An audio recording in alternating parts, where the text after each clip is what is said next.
아리스토텔레스가 제시한 설득이 3요소 중 에토스에 대해서 설명드리겠습니다. 에토스는 설득의 첫 번째 방식으로 성격, 인격, 개성 등을 의미하는 그리스어죠. 에토스는 의사 전달자의 성격이나 태도를 말합니다. 설득은 화자의 힘과 권위에 달려 있습니다. 아리스토텔레스는 커뮤니케이션의 가장 중요한 요소로 에토스를 간주했습니다. 청중은 작가나 화자의 성격이 신뢰할 수 있는지를 발견하라고 합니다. 그렇지 않다면 들은 어떠한 것도 설득적이지 못합니다. 특정 주제에 대해서 청중에게 이야기할 자격증명을 설정하는 것이 필요합니다. 예를 들면 의사의 진료실에 있는 모든 학위에 해당하는 언어적 표현이 되겠죠. 주제에 대한 권한이 있는 이유를 설정한 후에 관계를 구축해야 합니다. 에토스는 신뢰가는 것이 되겠죠. 아리스토텔레스는 에토스를 가장 중요한 방식으로 생각했고 에토스에 기여하는 세 가지를 지혜, 좋은 성격과 아름다운 생각으로 정의를 했습니다. 지혜란 좋은 감각을 의미하는데 프로네시스는 목적과 달성 수단을 결정하는 지혜가 되겠습니다. 이것은 작가라면 작가로서 가지고 있는 지혜나 지능이 되겠죠. 일반적인 적성과 능력을 확립함으로써 독자와 교류하고 신뢰를 쌓을 수가 있습니다. 특히 설득력 있게 글을 쓸 때는 예를 사용하고 적절한 경우 외부 조사를 통해 다루는 주제 영역에 대한 광범위한 지식을 보여줘야 합니다. 좋은 성격이란 도덕적 미덕을 말하죠. 아레테는 사람이나 사물이 갖고 있는 탁월성이나 주장에 대한 일반적인 도덕적 미덕입니다.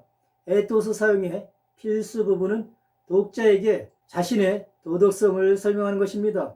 그러나 독자가 동의하거나 선입견을 공유한다고 가정하지는 말아야 됩니다. 자신의 입장에 어떻게 도달했는지 그리고 왜 자신의 견해가 정당하고 도덕적인지를 설명할 시간을 가져야 합니다. 아름다운 생각이란 선의를 의미합니다. 유노이아는 청중과 함께하는 선의가 됩니다. 독자와 관계를 형성하고 신뢰하는 것이 필수적이죠. 논중의 배경을 설명하고 독자와 관계를 구축할수록 청중이 더 많이 참여할 수가 있습니다. 만약 자신의 글이 모호하거나 소외된다면 독자가 이해하기 어려운 주장이 될 수가 있습니다. 아리스토텔레스는 청중이 화자와 긍정적인 관계를 가지고 있고 감사할 때 설득이 일어날 가능성이 더 높다고 확인했습니다. 화자가 신뢰성, 카리스마와 통제력이 있을 때 더욱 설득적이죠. 신뢰성은 누군가가 믿을 수 있다는 사실로 출처 또는 메시지의 신뢰성에 대한 객관적이고 주관적인 요소가 됩니다. 즉, 믿음을 불러일으키는 힘으로 몇 가지 구성 요소가 포함됩니다. 각 특성의 핵심 요소는 청중인식이죠. 청중을 말하는 사람의 전문 지식, 신분 등을 이해하는 것이 중요합니다. 전문성이란 화자는 자신이 말하고 있는 것에 대해 특별한 지식을 가지고 있다는 청중인식이 되겠습니다. 신분은 메시지 전달자의 사회적 위치, 명성에 대한 청중의 인식을 의미하며 역량이란 화자가 다른 사람들에게 메시지를 전하는 데 있어 명확하고 역동적이라는 청중인식을 의미합니다. 정직은 제시된 정보가 신뢰받고 편견이나 이적인 동기보다는 진실 또는 청정을 위해서 하고 있다는 청중인식이 되겠죠. 카리스마는 청중이 메시지 원천, 즉 화자를 통해 즐기는 매력적인 요소 또는 개인적인 매력이 되겠습니다. 신뢰성과 마찬가지로 카리스마는 인식이 문제가 됩니다. 카리스마를 구성하는 요소들이 있는데 친숙성은 청중이 메시지 원천을 알고 있다고 생각하는 정도가 되겠고, 호감은 청중이 메시지 원천에 대해 알고 있는 내용 또는 화자가 의사소통을 시작할 때 보고 듣는 것에 대해 감탄하는 정도가 되겠습니다.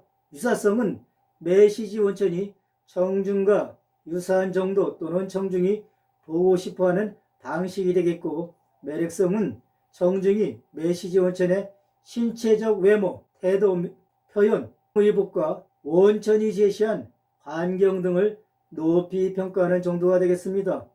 에토스 주장은 윤리적 호소로 자신의 성격에 대한 호소가 되겠습니다. 윤리적인 사람에게는 능력, 고난과 감시가 있습니다. 통제력은 효과적인 메시지 원천의 세 번째 요소가 됩니다.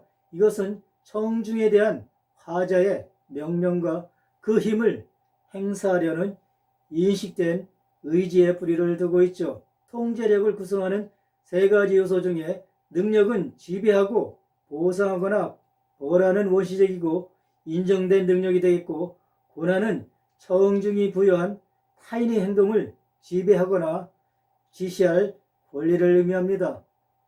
끝으로 통제는 조사하거나 비난하고 결백을 선포하며 용서하는 능력이 되겠습니다. 에토스 호소의 예제를 보겠습니다.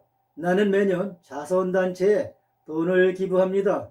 절약으로 더 많이 기부할 수가 있었습니다. 이것은 자신의 도덕적 행동의 예를 보여줌으로써 훌륭한 성품을 나타내는 표현이 되겠습니다.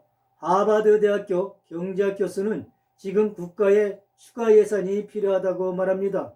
대통령은 경제 분야에서 그의 권위를 인용함으로써 정당성을 보여주는 표현이라고 볼 수가 있겠습니다.